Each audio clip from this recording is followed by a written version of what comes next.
සියලු දෙනාටම සුබ දවසක්. ඉතින් අගල මේක තලන්නේ web component development video series එකත් එක්ක. ඉතින් මම අද ඔයගොල්ලන්ට මේ වීඩියෝ සීරීස් එකේ අද අරන් ඇවිල්ලා තියෙන්නේ පස්වෙනි වීඩියෝ එක. ඉතින් මම අද ඔයගොල්ලොත් එක්ක කතා කරනවා how to use request dispatcher.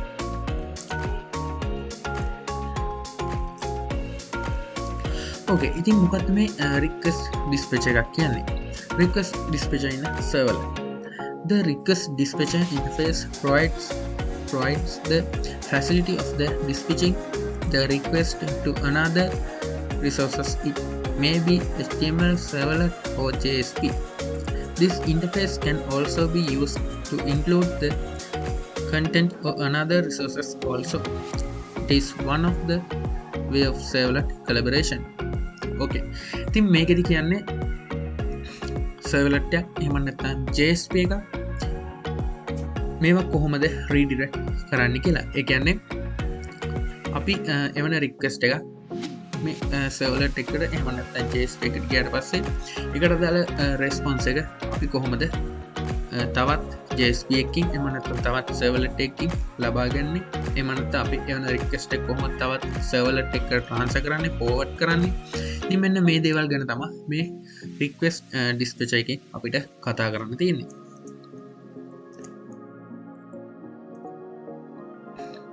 Okay, methods of request dispatcher interface. ඉතින් මේකෙදි අපිට methods දෙකක් ගැන කතා කරන්න තියෙනවා. ඉතින් එක method එකක් තමයි forward කියන එක. ඊට පස්සේ අපිට කතා කරන්න තියෙනවා include කියන method එක.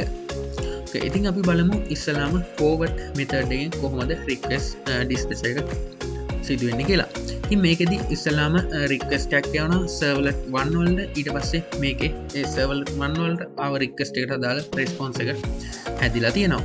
ඉතින් ඊට පස්සේ මේ සර්වලට් 1 එකෙන් ඒ අදාළ රික්වෙස්ට් එක සර්වලට් 2 එකට ෆෝවර්ඩ් කරනවා. ඉතින් මෙතෙන්දී ෆෝවර්ඩ් මෙතඩ් එක යූස් කරලා ෆෝවර්ඩ් කරනවා සර්වලට් 2 එකට. ඉතින් මෙතනදී වෙන්නේ රෙස්පොන්ස් එකක් නැවත සැරයක් ජෙනරේට් වෙනවා. ඉතින් අවසානයේ රෙස්පොන්ස් එක, ඒ කියන්නේ වෙබ් බ්‍රවුසර් එකට යවන අවසාන රෙස්පොන්ස් එක විදිහට අරගන්නේ මේ සර්වලට් 2 එකේ තියෙන රෙස්පොන්ස් එක. ඉතින් මෙන්න මේ කතාව තමයි අපිට ෆෝවර්ඩ් මෙතඩ් එක තුලදී බලා ගන්න පුළුවන් වෙන්නේ. ඕකේ, ඉතින් අපි බලමු include මෙතඩ් එක කොහොමද වැඩ කරන්නේ කියලා.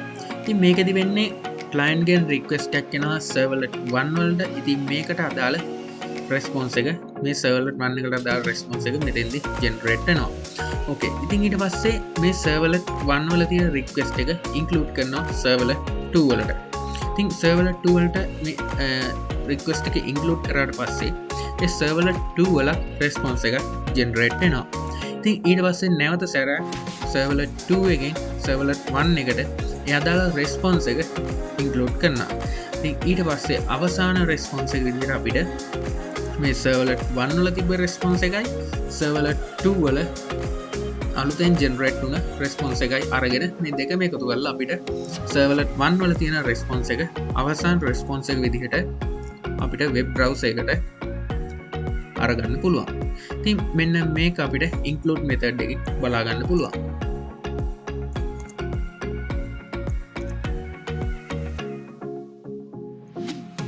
ඕකේ, ඉතින් අපි බලමු මේකේ එක්සැම්පල් එකක් කොහොමද අපි කරලා දෙන්නේ කියලා.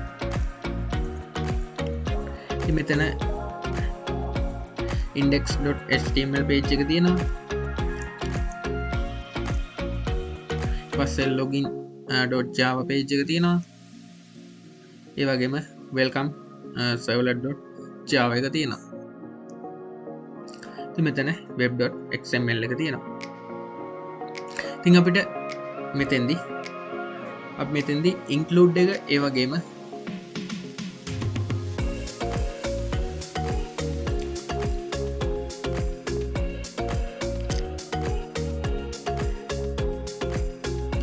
ඉතින් අපි මෙතන if tag එක use කරලා ඒ servlet එකට equal ද කියලා බලලා අපි මෙතෙන්දී request dispatcher object එක call කරලා තියෙනවා. ඉතින් ඊට පස්සේ අපි මෙතෙන්දී මේකේ හැදෙන රික්වෙස්ට් එක අපි සර්වලට් 2 එකට ෆෝවර්ඩ් කරලා තියෙනවා.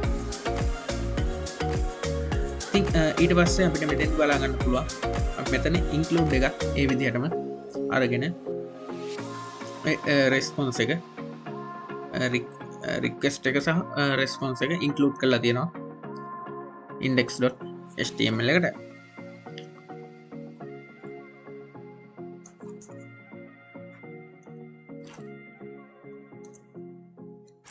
ඕකේ ඉතින් මෙන්න මේ විදිහට තමයි අපි රික්වෙස්ට් ඩිස්පැචර් ගැන අද වීඩියෝ එකෙන් කතා කරේ. ඉතින් මේ වීඩියෝත් එක්ක එකතු වෙන ඔයගොල්ලෝ හැමෝටම thank you so much.